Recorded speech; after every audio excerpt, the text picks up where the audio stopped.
Now, this combines after Amazon, Microsoft laid off another 28,000 people. So the people out in Seattle gets a lot more impacted there because of the nature. That's where the major job hub is. And that's just the process of what was going to continue to happen, where these companies have grown a lot.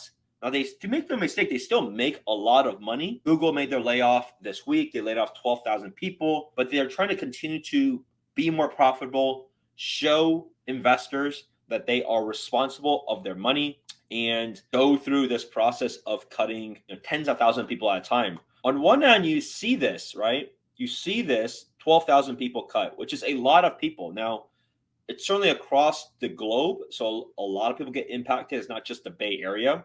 Bay Area certainly has people impacted. But the fact is, it doesn't show on this. Many times when they do these kind of cuts of 10,000, 15,000, 18,000, what's actually more mind blowing to me is how many people are actually at these companies to begin with. So Google has grown so much. Same with Microsoft, same with Amazon. When Amazon made their cut, like another 18,000 people, that was like 3 to 5% of their workforce. And same with Microsoft, they're like 3 to 5% of workforce. It wasn't like some of these other companies that are these startups that are laying off 20 to 30% at a time of their workforce. So you have the natural aspect, like some of them was going to be due to natural attrition anyways, that doesn't get reported. I mean, 3 to 5% attrition a year isn't like a whole lot, to be fair. It's not a crazy number, but all at once and kind of being a surprise is the situation. Now, this is where like there's pros and cons of it, right? The more this happens, the more likely inflation will get a lot better tamed because wage growth and wages are a big part of it. On the other side, people are going to be affected. It's just the reality of how things are. And so I do have a few tips for those who get impacted, especially in the Bay Area. It's certainly nothing personal. It never is personal when it comes to these things. They have to do what they got to do. Whether it's really required or not is a different thing.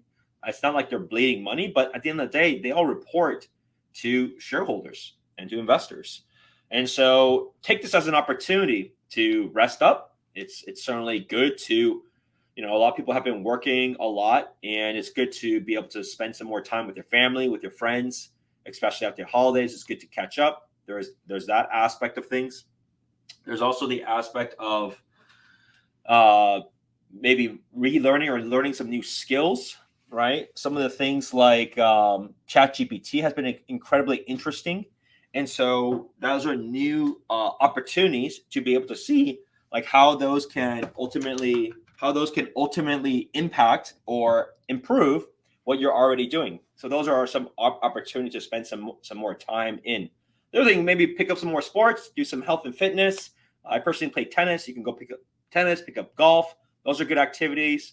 Or you can also reach out to me. I love to see however I can help. I'm probably going to organize just some gatherings. At the end of the day, like these things are out of our control.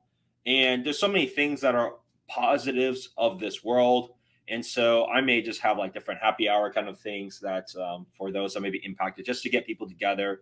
You are not, even though careers are so important for a lot of us, you are not dictated by your job title. You are not dictated by your career or which company you are at. You don't need to say you're at X alphabet.